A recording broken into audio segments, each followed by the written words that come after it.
All right, hey guys. I hope everyone's doing well. This is Rudy. Hey, you guys think history is important? I think history is incredibly important. We should know as much about our history as possible, because I believe that the more we know about history, the more we can know about the future. And you know, the Bible tells us that there's nothing new under the sun. So all of the situations and circumstances and world events that have occurred in the past, if we can study those and learn from them, then we can also apply that to the future and just become more knowledgeable and aware. But did you guys know that on July the 20th, 1944, there was a plot to assassinate Adolf Hitler by the German resistance? And as Hitler was gaining more and more power and becoming more and more narcissistic and more out of step with reality, that there was a group of people within the German military that recognized that and wanted to take him out. And they knew that he was going to destroy Germany. And so they came together to form a plot to assassinate him on July the 20th. Now tomorrow is July the 20th. So tomorrow is the anniversary of the plot to assassinate Hitler. And I just wanted to read you a little paragraph from this article, and I'll put the link in the information bar so you can read more details of it yourself. Also, I'll put a link to Hitler's pants. There's a picture of a soldier holding up Hitler's pants, and it was blown all to hell. I mean, his pants were just blown to smithereens, and it said he also busted out an eardrum. And so, you know, they almost got the man, right? They almost got him. And he was narcissistic, he was selfish, he was out of step with reality. He was bent on power. And if that don't sound like someone that we are aware of today, then, you know, I just don't know. I don't know what is. But you know, anyway, let me read this to you. And I thought it was very interesting. On the 20th of July, 1944, an attempt was made to assassinate Adolf Hitler, Führer of the Third Reich, inside his Wolf's lair, field headquarters near Rastenburg, East Prussia. The plot was the culmination of the efforts of several groups in the German resistance to overthrow the Nazi-led German government. The failure of both the assassination and the military coup d'etat, which was planned to follow it, led to the arrest of at least 7,000 people by the Gestapo.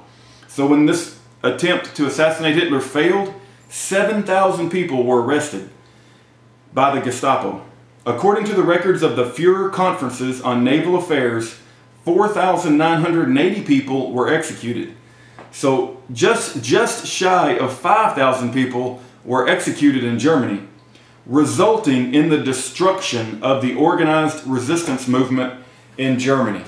Now, you know, when we look at the situation today that's going on, and you know, I'm not saying that we're at the point where we need to assassinate. Everybody needs to draw their own conclusion there. I'm not saying that, but I am saying that we need to enforce our Constitution, and that the penalty for treason, once you're convicted in a court of law, is death. That's what I'm saying. But when you have a resistance to tyranny, there's only a small amount of people, and if they continue to be squashed by the media and the Rupert Murdochs of the world, and they continue to be squashed, eventually the powers that be will know that once they take them out, then all of the organized resistance will be taken out, and there will be no chance, a snowball's chance in hell, that you know, their power will be taken down from within. And you know, just imagine what would happen if we woke up one day and we looked in the newspaper and we saw that Pastor James David Manning was no longer with us, or God forbid Alex Jones was no longer with us, or Ken Hovind was you know, taken out inside of his jail cell, you know, or G. Edward Griffin, you know, God forbid G. Edward Griffin was no longer with us. And I don't support Ron Paul. I can't stand the man anymore, but I do know that he at least gives the Constitution lip service, even though he doesn't you know, give it his devotion as far as activity when it comes to the eligibility issue. But just you know, imagine, all you Ron Paul lovers, that Ron Paul was taken out in a mysterious car accident.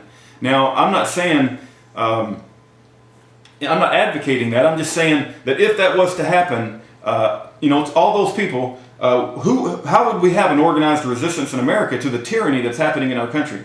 I want to read you one other thing from this I thought was interesting. It says the coup fails. At around 1800, the commander of defense, Group 3, Berlin, General Joachim von Korchfleisch, was summoned to the Binderblock, but he angrily refused to obey Ulbricht's orders and kept shouting, "The Fuhrer is alive."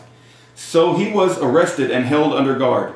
General Karl Führer von Thungen was appointed in his place, but he also proved to be of little help. General Fritz Lindermann, who it was intended to make a proclamation to the German people over the radio, failed to appear. As he held the only copy, Beck had to work on a new one. The decisive moment came at 1900 when Hitler was sufficiently recovered to make phone calls. He was able to phone Goebbels at the propaganda ministry. Goebbels arranged for Hitler to speak to the Major Reimer, commander of the troops surrounding the ministry. After assuring him that he was still alive, Hitler ordered Reimer to regain control of the situation in Berlin. Major Reimer ordered his troops to surround and seal off Binderblock, but not to enter the buildings. At 8 o'clock, a furious Witzelben arrived at the Binderblock and had a bitter argument with Stauffenberg, who was still insisting that the coup could go ahead. Witzelben left shortly afterwards. At around this time, the planned seizure of power in Paris was aborted when Field Marshal Gunther von Kluge, who had recently been appointed commander-in-chief in the West, learned that Hitler was alive. Okay, they go on to say that, let me read this last sentence in another section. Okay, in Vienna, Prague, many other place troops occupied Nazi party officers and arrested Godler's and the SS officers. Somewhere in here, it mentions that they replaced the salute to the country with a salute to Hitler. I thought that was impressive. No, not impressive, but just very, very interesting. That they actually, after they attempted to assassinate Hitler, they replaced the salute to the country to a salute actual to Hitler. Let me see if I can find that, because I think you guys will think that's interesting. Yeah, here we go. Here we go. As a result of the coup, every member of the Wehrmacht was required to re-swear his loyalty oath by name to Hitler. On July the 24th, 1944, the military salute was replaced throughout the armed forces with the Hitler salute, in which the arm was outstretched and salutation Heil Hitler was given.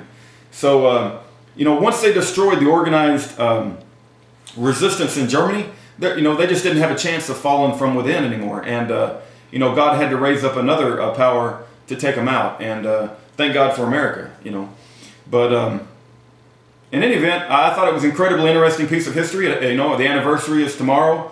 And, as part of my prayers every night, and, as I issue my prayers to the Lord, I pray that God will protect the righteous and lift up the righteous and make them prosperous in all of their endeavors. And God, please bring justice to the wicked. I almost end every single one of my prayers, if I can, have presence of mind to think that, Satan is a liar. I seek the truth. Speak to my heart, Lord, for I want to hear what you have to say. Please protect and uplift and bring prosperousness to the endeavors of the righteous. And Lord, please bring justice to the wicked. That's my prayer every night. God bless every one of you. And I thought that was a pretty interesting part of history, world history. God bless everyone.